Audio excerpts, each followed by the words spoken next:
Client Conan commercials Conan छा ठाहे छा मां अंदरि अची सघां थो?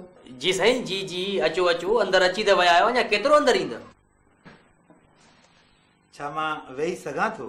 बीठल त आयो अञा छा हिन जे मथे ते चढ़ी वेहंदव? छा मां ॻाल्हाए सघां थो? छा मतलब तव्हां आयो केर? मां केरु आहियां? छा मां ॿुधाए सघां थो? साईं तव्हां ॿुधायो न, तव्हां फरमायो त तव्हांखे छा घुर्जे?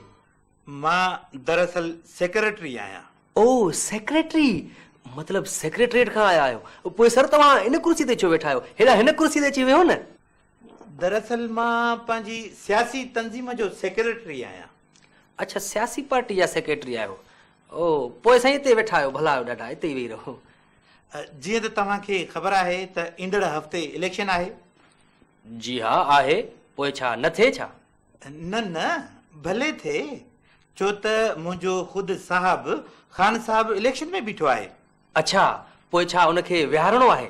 न दरअसल उनजो इश्तिहार ठाहिणो आहे। जनाब इश्तिहार में तव्हां छा पेश करणु चाहियो था? छा आहे त असांजो इंतखाबी निशान आहे सैंडल। सैंडल? तव्हांजे चवण जो मतिलबु आहे त जेको ज़ालूं मुड़सनि खे हणंदियूं आहिनि? साईं इहा त मूंखे ख़बर न आहे, छो त मुंहिंजी अञा शादी न आहे थियल। ॾिसो साईं हाणे शादी त मुंहिंजी बि न आहे थियल, पर मूंखे ख़बर आहे। भला तव्हांखे कीअं ख़बर पई? छा आहे जो असांजो जेको गुल साहब आहे न हिन कंपनी जो MD, उनजो हशर मां रोज़ थो ॾिसां। ऐं ॿियो असांजो जेको मालिक मकान आहे न कुर्बान साहब, उनजी त 2 शादियूं थियल आहिनि, उनजो हशर बि मां रोज़ ॾिसंदो आहियां। इन जे करे त मां बि शादी कोन थो कयां। ज़रूरी थोड़ी आहे जो सभई ज़ालूं खूनख्वार हुजनि, आंटी करीमा वांगुरु ऐं मुंहिंजी अम्मी वांगुरु। बसि इन्हनि आसरनि में लॻी नेठि असां बि शादी करे छॾींदासीं। पर जनाब सैंडल जो निशान त तशद्दुद जी निशानी आहे। जी न, सैंडल तशद्दुद जी निशानी नाहे, सैंडल त अमुन जी निशानी आहे। अच्छा तव्हांजे चवण जो मतिलबु आहे त तव्हां सैंडल सां अमुन आणींदव? जी हा बिल्कुलु ईंदो, कीअं न ईंदो। साईं हाणे सैंडल सां अमुन त कोन ईंदो, हा बाक़ी पोइ छा ईंदो? बसि इन जे घणे इस्तेमाल सां मुड़ुसु सवेर घर ईंदो। तव्हां इहो ॿुधायो त इश्तिहार में छा छा हुजणु घुर्जे? इश्तिहार त तव्हांखे ठाहिणो आहे न, बसि रुगो असांखे पंहिंजे मुखालिफ़ उमेदवार खे ॾाइणो आहे। वाह वाह, पोइ त तव्हांजे इश्तिहार जी शुरूआत ई इन नारे सां थी कजे। कहिड़ो नारो?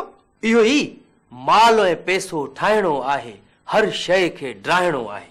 न हर शइ खे न, सिर्फ़ु मुखालिफ़ उमेदवार खे ॾाइणो आहे। अच्छा तव्हांजी पार्टीअ जो नालो छा आहे?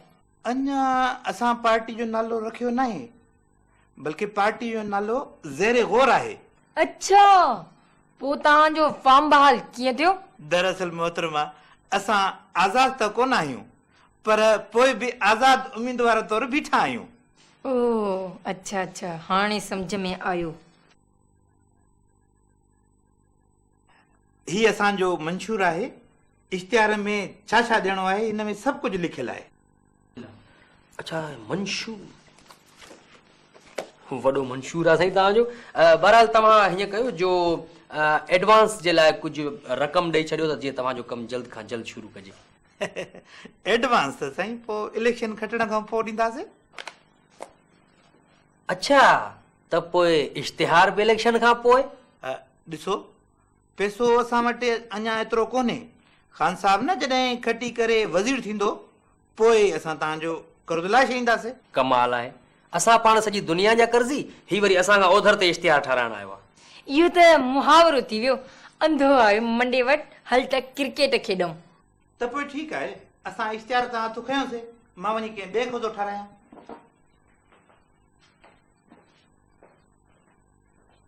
फैज़ान ही त सच में हलियो वियो।